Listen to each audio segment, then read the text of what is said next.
नमस्कार, good morning India news देख रहे हैं आप और मैं हूं आपके साथ पुनीता सिंह। बुलेटिन की शुरुआत और बात मिडिल ईस्ट की करेंगे क्योंकि अब तैयारी हो रही है ग्राउंड ऑपरेशन की। और क्या वाकई में ईरान में अमेरिका ने एंटर कर लिया है? क्या अमेरिका की एंट्री हो चुकी है? पूरी खबर आपको विस्तार से बताते हैं। देखिए, मिडिल ईस्ट में जंग अब एक और खतरनाक मोड़ पर इस वक्त पहुंचती हुई दिखाई दे रही है।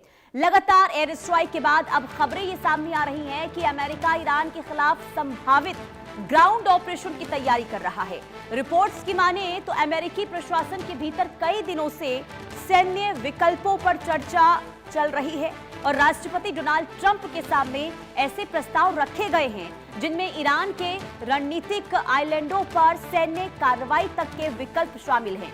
वहीं दूसरी तरफ अमेरिकी सेना लगातार ईरान के अहम ठिकानों को निशाना बना रही है और पावर स्टेशन, पुल और संचार ढांचे पर हुए हमलों के बाद कई इलाकों में सेवाएं प्रभावित होने की खबरें सामने आ रही हैं। वहीं तेहरान ने इन हमलों को गंभीर उकसावे की कार्रवाई करार देते हुए जवाबी कदम उठाने की चेतावनी दी है। ईरान की रिवॉल्यूशनरी गार्ड भी जवाबी रणनीति तैयार करने में जुटी बताई जा रही है। और ऐसे में सबसे बड़ा सवाल यही है कि क्या सिर्फ हवाई हमलों का अब ये जंग अब नहीं रह गई है, बल्कि अब आशंका इस बात की है कि क्या ये संघर्ष जमीनी युद्ध की तरफ आगे बढ़ रहा है। और अगर ऐसा होता है तो इसका असर सिर्फ अमेरिका और ईरान तक सीमित नहीं रहेगा, बल्कि पूरे पश्चिम एशिया और वैश्विक अर्थव्यवस्था पर भी पड़ सकता है।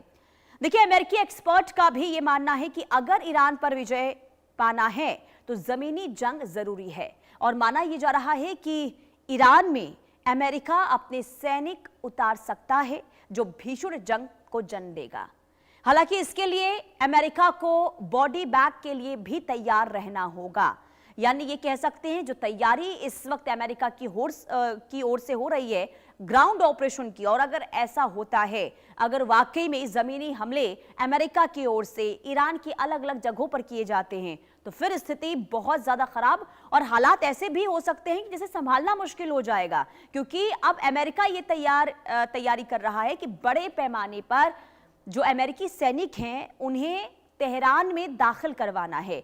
और ऐसे में ग्राउंड ऑपरेशन को लेकर जो संभावनाएं बन रही है, इसे लेकर तेहरान की ओर से भी लगातार चेतावनी दी जा रही है कि अगर ऐसा होता है तो फिर कार्रवाई बड़े स्तर पर होगी। देखिए, अमेरिका जरूर ये कह रहा है कि हमने ईरान को पूरी तरीके से कमजोर कर दिया है, ईरान को बहुत ज्यादा नुकसान हुआ है, लेकिन ईरान अभी भी डटा हुआ है। एक बार फिर आपको बताते हैं, देखिए, ईरान पर अमेरिकी दबाव लगातार बढ़ा है और एयर स्ट्राइक के बाद ग्राउंड ऑपरेशन की जो चर्चा है वो काफी तेज हो गई है।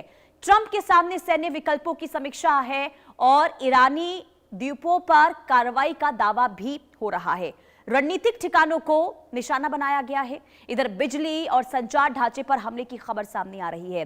तेहरान ने जवाबी कार्रवाई की चेतावनी दे दी है। इधर मिडिल ईस्ट में एक बार फिर से बड़े संघर्ष की आशंका बढ़ गई है, क्योंकि जो लगातार दावे हो रहे हैं अमेरिका की ओर से और इसके बाद जो तेहरान की ओर से चेतावनी बार बार दी जा रही है, ऐसे में माना यह जा रहा है कि हालात आने वाले दिनों में सामान्य तो होंगे ही नहीं, लेकिन बहुत ज्यादा विध्वंसक होने की संभावना है। क्योंकि अगर ग्राउंड ऑपरेशन होता है और इसके बाद तेहरान की ओर से पलटवार किया जाता है तो आप समझ लीजिए कि मिडिल ईस्ट में क्या हालात होंगे। हमारे साथ कमांडर भूषण दीवान रिटायर डिफेंस एक्सपर्ट के तौर पर जुड़ चुके हैं। बहुत स्वागत है आपका इंडिया न्यूज पर सर। सबसे पहले बड़ा सवाल मेरा यही होगा कि इस वक्त क्या वाकई में जो रणनीति अपनाई जा रही है सर अमेरिका की ओर से कि ग्राउंड ऑपरेशन भी किया जाएगा, अगर ऐसी संभावना होती है, अगर अमेरिकी फौज को जमीनी स्तर पर एक्शन के लिए उतार दिया जाता है, तो जरा बताइए क्या एनालिसिस है आपका, क्या हो सकता है तेहरान में या पूरे ईरान में?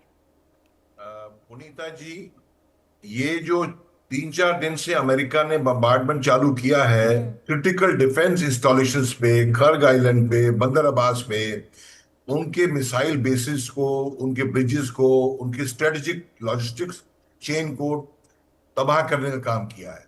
ये फेज 1 था, ये 1-2 दिन और भी चल सकता है। उसके फेज 2 में क्या होगा कि डीप स्ट्राइक इनसाइड ईरान कई जगह पे होगी। वो भी उन्हीं को आईआरजीसी के बंकर्स हैं, 30 उनके हेड्स आईआरजीसी के डिविजन्स हैं, 30 पूरे ईरान में अलग अलग जगह पे, उनको बुरी तरह तबाही की जाएगी। ये जो फेज 2 है पुनीता जी, ये 3 से 4 हफ्ते चलेगा। उसमें ईरान को घुटने पे लेके आने की कोशिश होगी ताकि उनकी लड़ाई की क्षमता पूरी तरह खत्म हो जाए। देखिए, जो एपिक फ्यूरी में था, ये फेज 2 किया ही नहीं गया था। ये अमेरिका को लगता था कि भाई वो अंदर खाने जो कुर्स को दिया आर्मामेंट दिया अमेरिका ने, और बाकी अंदर खाने टूट हो जाएगी, आपस में दरार पड़ जाएगी। कई आईआरजीसी ग्रुप्स हैं और कई कमांड कंट्रोल ग्रुप्स हैं। तो ये अब नहीं, उन्होंने कहा छोड़ने का, करने का, फुल स्पीड पे फेज 2 करने का। और उसके लिए क्या प्रतीक है पुनीता जी? प्रतीक ये है कि बहुत जी। सारे bombers and not bombers, refuelling planes Iran में, डेगो गार्शिया में, कतार में अमेरिका खड़े कर रहा है। क्यों? ये जो प्लेन्स होते हैं, ये अंदर जाएंगे अटैक करने, तो रिफ्यूलिंग प्लेन्स जो है, मिड एयर रिफ्यूलिंग, तो वो प्लेन जो है डीप अंदर जाके और कई सॉर्टीज करेगा, एकदम नहीं एक सिंगल सॉर्टी करके आ गया तो लंबा, आप वहां पड़े रहेंगे, हमारे अमेरिकन प्लेन्स पड़े रहेंगे तो डैमेज ज्यादा कर सकते हैं। तो ये करेंगे। अगर ये फेज 2 में कामयाब हो, या तो ईरान घुटनों पे आ जाए, उनके न्यूक्लियर इंस्टॉलेशन डिस्ट्रॉय हो जाए और काफी मार पड़े, मार इतनी पड़ी नहीं है ईरान को, तो क्या होगा? तो अगर नहीं घुटने पे आता ईरान, तो जाके जो है ग्राउंड फोर्सेस डाली जाएंगी, अब 3 हफ्ते 4 हफ्ते के बाद। पर आपका सवाल था ग्राउंड फोर्सेस से क्या होगा। जी। उनका जी, ग्राउंड फोर्सेस में बहुत तकलीफ होने वाली है अमेरिका को।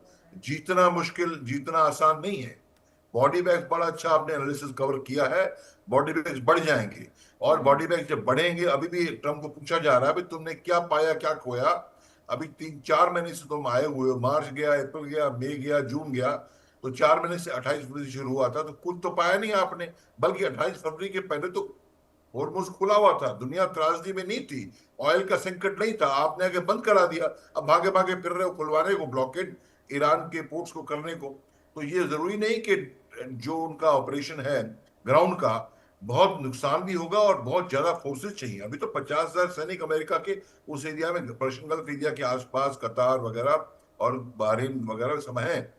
पर आप देखिए, ईरान में तो 3-4 लाख सैनिक भेजे गए थे, अमेरिका ने भेजे थे। अब इराक में अंदर आता है, और इराक का पुनीता जी जो एरिया है, रकबा है, क्षेत्रफल है, वो तो ईरान से 1/4 है, और वो तो प्लेन्स वाला है। अभी अगर घुस जाए फोर्सेस, तो प्लेन्स माने मैदानी इलाका है, तो एकदम जा सकता है।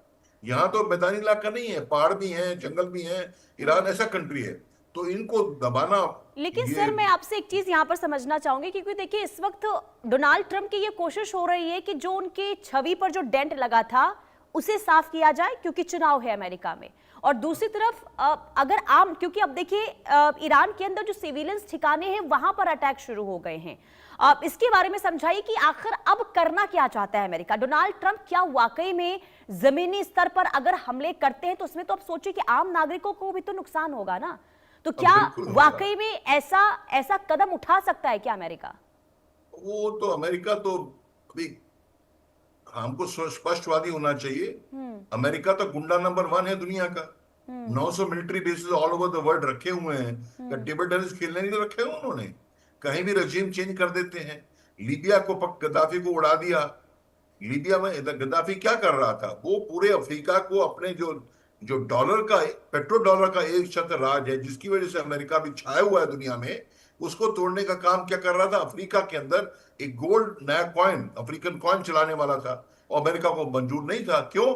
डॉलर हिल गया, अमेरिका हिल गया, तो वो उन्होंने गद्दाफी को मार दिया, उड़ा दिया। सद्दाम वो कहता था हम पेट्रो डॉलर से नहीं बेचेंगे भाई, उसको कह दिया अमेरिका से, यूएनओ से, काउंसिल से रेजोल्यूशन पास करा के, सिक्योरिटी काउंसिल से, कि इसके पास WMD है, सद्दाम के पास WMD माने न्यूक्लियर वेपन्स, वो निकले भी नहीं, उसको अटैक तबाह कर दिया। जिस कंट्री में जाता है, चाहे वियतनाम ले लीजिए, अफगानिस्तान ले लीजिए, जिस कंट्री में तबाह करके आता है। हम एशियंस जो है मार खा रहे हैं इनकी। तो आप कह रहे हैं क्या चाहता है? यही चाहता है कि दादागिरी। और आप मुझे बताएं, पर ये और चाहता तो बहुत कुछ है, मेरा इमेज साफ हो जाए, पर इमेज साफ होने के चक्कर में और ना इसको मुक्के पड़ जाए। ईरान घुटने पे गिरने वाला नहीं है। मैं समझता हूँ फेज 2 में भी जो मिसाइलें ईरान के पास हैं, उनके चलते ये अमेरिकन जो प्लेन आएंगे, बॉम्बर्स, और डिगो गार्शिया से भी आएंगे स्ट्रेटेजिक प्लेन्स, अल उदीद से भी आएंगे, कतार से जो बाजू में है, और इसराइल से भी आएंगे जो प्लेन, और पोर्चुगल से भी आने वाले हैं, तो उनको तो मार भी पड़ सकती है। और इसका जो चाल ट्रम्प की है, फेज 2 वाली फेल हो सकती है। फेज 2 फेल हो गया तो फेज 3 ग्राउंड ऑपरेशन तो फेल कर ही नहीं पाएगा ये। तो हर कोई चाहता है जीत, पर जीत मिल जाए कोई गारंटी थोड़ी इसको। और सबसे बड़ी बात है सर कि ये वही डोनाल्ड ट्रंप हैं, जब रूस यूक्रेन के अलग अलग सिविलियंस ठिकानों पर हमले कर रहा था तो कानून का पाठ ये डोनाल्ड ट्रंप पढ़ा रहे थे। अब अगर वही डोनाल्ड ट्रंप ईरान के अलग अलग, खास करके सोचिए कि आप एयरपोर्ट पर हमला कर रहे हैं जहां पर आम लोग आवाजाही वहां से करते हैं, सोचिए कितना नुकसान आम लोगों को इस अमेरिकी हमले में हो रहा है ईरान के अंदर। क्या जो पूरी दुनिया को कानून का पाठ पढ़ा रहे हैं, क्या वो अपने ऊपर लागू नहीं कर सकते हैं? अरे पुनीता जी, दुनिया देख रही है, दोगले हैं। हमारे हिंदुस्तान में, भारत में, सनातन में क्या कहते हैं कि सामर्थ्य को नहीं दोष गुसाई। जिस उसका मतलब हिंदी में कि साफ भाषा में, जिसकी लाठी उसकी भैंस।